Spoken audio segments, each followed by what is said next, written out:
Assalamualaikum tuan-tuan, saya Iman daripada Rad Motoring Sayang tuan-tuan. Hari ini saya ada 3 buah sedan daripada keluaran Honda tuan-tuan. Okey, satu sedan yang eksekutif sikit, lagi 2 sedan ekonomi tuan-tuan. Okey, harga saya nak jual semua bawah 30,000 saja tuan-tuan. Harga murah-murah, kereta dalam kondisi yang baik lagi, tak ada masalah. Okey, kereta boleh jalan jauh. Mana-mana tuan-tuan nak pergi boleh. Okey, kereta ni semua saya dah tak payah cerita kelemahan. Okey, kelebihan dia dah tak payah cakap sebab siapa yang nak beli dia dah tahu dah pasal kereta ni. Okey, yang pertama tuan-tuan, saya ada Honda Civic FB 1.8. Yang ni S punya spek tuan-tuan, kereta dalam keadaan yang baik. Okey, cat pearl white memang lawa, memang cantik lagi tuan-tuan. Tengok dia punya cat, dia punya rim. Okey, tayar 44 dah pakai Bridgestone. Bunga pun memang tebal lagi tuan-tuan, tak ada masalah. Kereta ni saya boleh cakap tuan-tuan beli terus jalan je sebab barang bawah dia semua memang 100% tak ada bunyi, memang cantik. Enjin, gearbox memang sangat smooth. Kereta tahun 2012 tuan-tuan. Okey, dalaman pun memang bersih, memang cantik. Mileage pun baru 140,000 je tuan-tuan. Okey, memang cantik. Tengok seat, carpet semua original lagi, tak ada masalah. Tengok cat pun memang original pearl white lagi tuan-tuan. Tengok seat belakang pun memang tak ada tumpuk, tak ada kotoran. Tengok tuan-tuan, tak ada koyak langsung. Seat fabric semua memang cantik lagi. Aircon sejuk buku. Sampai tuan-tuan punya tulang ni pun menggigil-gigil tuan-tuan. Okey, CVFB ni saya nak jual dengan harga 26,800 saja tuan-tuan. Siap Puspakom, siap tukar nama. Kita boleh nego sampai jadi. Tak ada masalah, datang sini kita nego berdasarkan condition kereta. Okey. Yang kedua tuan-tuan, saya ada Honda City yang ni 1.5 E spec. Okey, dia ada pedal shift. Kereta ni memang cantik, tahun 2012.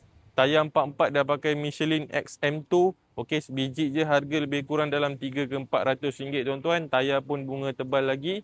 Kereta dalam keadaan yang baik. Okey, cat pun masih cantik lagi tuan-tuan. Okey, dah siap dengan Android player. Mileage baru 180,000 saja tuan-tuan. Yang ni pun sama, aircon pun tak ada masalah. Okey, kapet pun dah tukar baru, memang cantik tuan-tuan. Okey, seat bahagian belakang pun memang kemas lagi, tak ada masalah. Kereta ni memang cantik tuan-tuan, tahun pun baru. Yang ni facelift 2012. Spek pun E tuan-tuan. Dia ada pedal shift, lepas tu dekat bahagian bumper depan dia ada fog lamp. Nombor pun kemas 3772. Kereta ni saya nak jual dengan harga 21,800 saja. Siap Puspakom, siap tukar nama. Ingat tuan-tuan, boleh nego sampai jadi. Okey, yang ketiga tuan-tuan, Honda City juga, yang ni 1.5 S-Pack tuan-tuan, tahun 2010. Yang ni memang cantik tuan-tuan. Cat dia memang betul-betul kilat, memang betul-betul lawa. Tayar 44 dah pakai Bridgestone tuan-tuan. Tengok bahagian dalaman dia tuan-tuan. Yang ni mileage pun tak tinggi juga, 190,000 saja tuan-tuan. Kereta dalam keadaan 100% standard, tak ada apa-apa pengubah suaian. Okey.